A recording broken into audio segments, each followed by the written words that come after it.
Pak Ari, bagaimana cara menghadapi kehidupan yang tidak pasti ini? Membangun sumber daya manusia itu seperti rumah. Harus ada pondasi, harus ada tiang, dan harus ada atap. Juga sama seperti pohon, harus ada akar, harus ada batang, baru ada daun.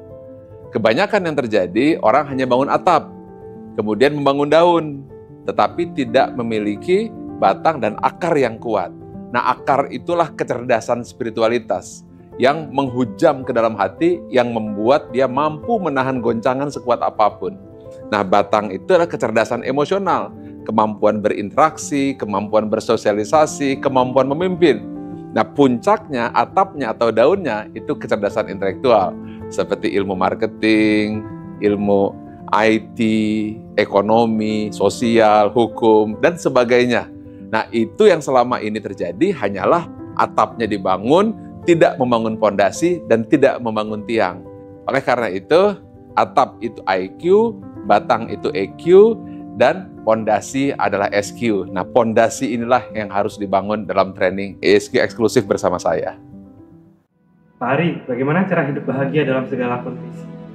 Bahagia itu ada 3, yaitu physical happiness, emotional happiness, dan spiritual happiness.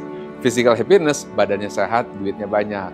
Emotional happiness, punya banyak teman dan dihormati. Tetapi spiritual happiness adalah memiliki ketenangan dari hati nurani yang dihubungkan kepada Tuhan. Nah, kalau kita hanya physical happiness, begitu sakit Anda stres. Emotional happiness ketika Anda di ghosting, Anda dibully, dijatuhkan, Anda akan stres. Karena itu spiritual happiness itulah yang abadi, yang membuat kita mampu bahagia dalam segala kondisi. Pak, bagaimana cara untuk hidup sukses dan bahagia? Pahami dulu bahwa orang sukses belum tentu bahagia, dan orang bahagia belum tentu sukses. Yang kita inginkan adalah bahagia dan sukses. Untuk bahagia yang pertama adalah harus bahagia dalam segala kondisi, dan itu tidak membutuhkan materi dan tidak membutuhkan pengakuan. Tetapi sumber kebahagiaan sejati adanya di hati, dan itu adalah kecerdasan spiritualitas.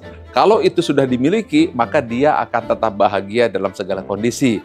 Itulah yang akan diberikan di dalam training ESQ eksklusif. Lalu Pak, bagaimana menyeimbangkan antara urusan dunia dan akhirat? Ya. Di dalam ESQ tidak ada urusan dunia, urusan akhirat. Semua satu urusan, yaitu urusan ibadah pada Allah. Hingga ketika kita bekerja, ketika kita mengabdi, ketika kita berbisnis, atau apa saja, semuanya adalah pengabdian kepada Allah semata. Dengan cara seperti itu, tujuan kita pasti, pegangan kita pasti, dan itu yang membuat kita otomatis hidup kita akan seimbang. Bukan karena diimbang-imbangkan, tetapi kita hanya satu tujuan sebagai seorang hamba di muka bumi. Pak Ari, bagaimana Bapak melihat keterkaitan antara IQ, EQ, dan SQ dalam membentuk kepemimpinan maupun kehidupan pribadi seseorang? Riset membuktikan menurut Daniel Goleman bahwa IQ, kecerdasan intelektual itu hanya berperan 10 hingga 20% membuat Anda menjadi berhasil. Sisanya kecerdasan emosional dan kecerdasan spiritual. Kecerdasan intelektual adalah apa yang saya pikir, kecerdasan emosional apa yang saya rasa, sedangkan kecerdasan spiritual adalah untuk memahami siapa saya, di mana saya, dan mau kemana saya.